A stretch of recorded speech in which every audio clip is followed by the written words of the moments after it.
Welcome to Daily Dose Radio, a 5-minute devotional podcast studying the Psalms verse by verse.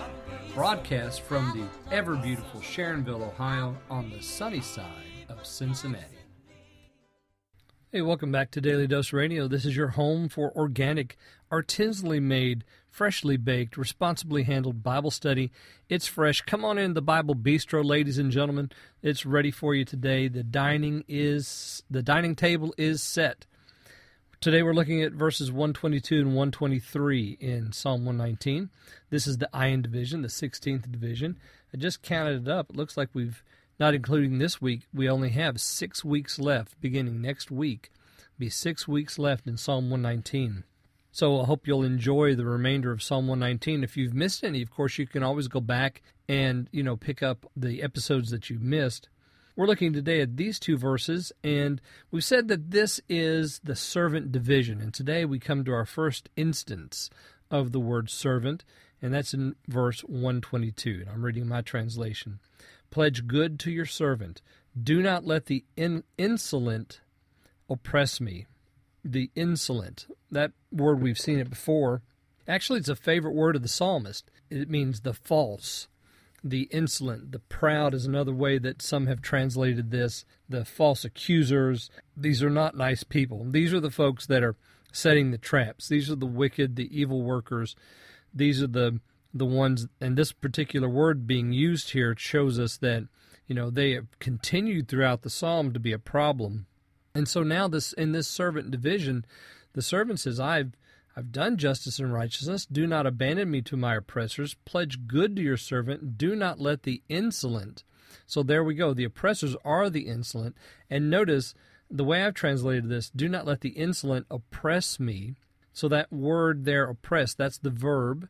That verb is the same word as oppressors that we had up there in verse 121. So the insolent are the oppressors.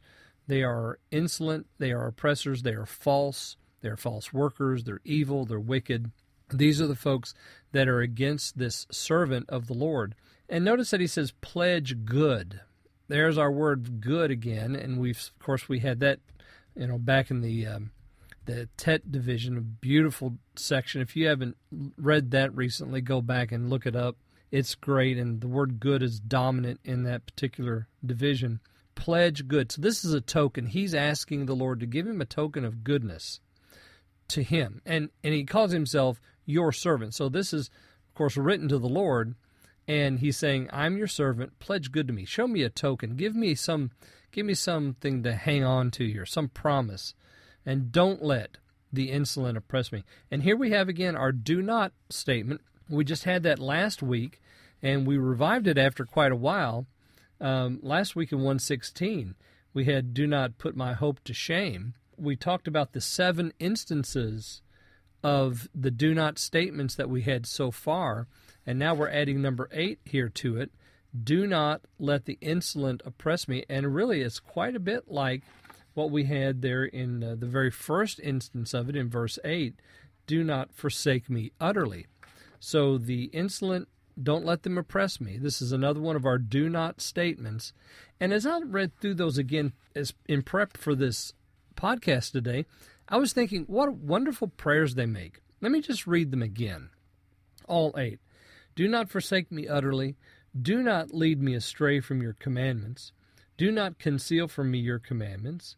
Do not let me be put to shame. Do not incline my heart to unjust gain. Do not snatch away from my mouth the word of truth. Do not put my hope to shame. And then today's, in 122, do not let the insolent oppress me. Wow, these are great prayers. This is a wonderful request of the Lord, to the Lord. So, pledge good to your servant. Do not let the insolent oppress me. My eyes fail for your salvation and for your righteous word. That's verse 123. His eyes are failing. That is, they're weeping. They're weak because they're so distressed for the salvation of the Lord. Why? Because the insolent are oppressing. So this is a prayer of deliverance. And my eyes fail for your salvation and for your righteous word. because that's where the salvation comes from. That's where the token is going to come from, and that's where the deliverance from the oppressors is going to come from, is through the Word of God. Join me again tomorrow as we look at verses 124 and 125 on Daily Dose Radio. Thanks for listening to Daily Dose Radio. I'm David Smith. The music today has been performed by the Bluegrass Experiment. Thanks again for listening. I'll see you next time on Daily Dose Radio.